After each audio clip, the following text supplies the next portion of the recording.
because I think we're living in a world now where only shock value seems to get anybody's attention for any significant period of time because everyone's dopamine receptors are completely fried.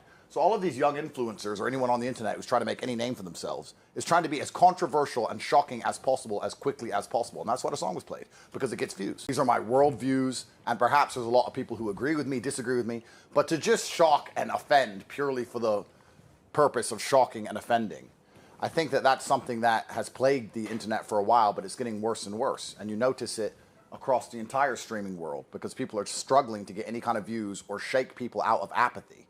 And when I talk to anybody below 25 who's doing anything on the internet, their only intention is to be as shocking and therefore as offensive as possible. That's what they're sitting there thinking. How do I get everybody to panic within 3 seconds? Otherwise, they're going to scroll past me. Mm-hmm. And that's what people are doing.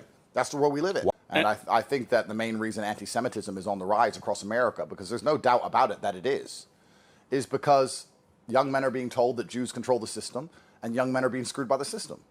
It doesn't mean it's true. I'm not going to sit here and say that Jews completely and utterly control the system. I'm not saying that. What I'm saying is, if you tell young men that, and they believe that, even if it's not true, and they're getting screwed by the system, that's why people are anti-Semitic. There was no anti-Semitism when a man could afford a house. And there was no anti-Semitism when a man could get a wife. And there's no anti-Semitism when he looked around and felt part of his community. But people are so disenfranchised now with the places they're living in and the society they're forced to live within, and they feel so disconnected from everything. They've become revolutionary. Young men of the world are revolutionary. They're looking for somebody to blame. They're told it's the Jews, so that's why they're being anti-Semitic.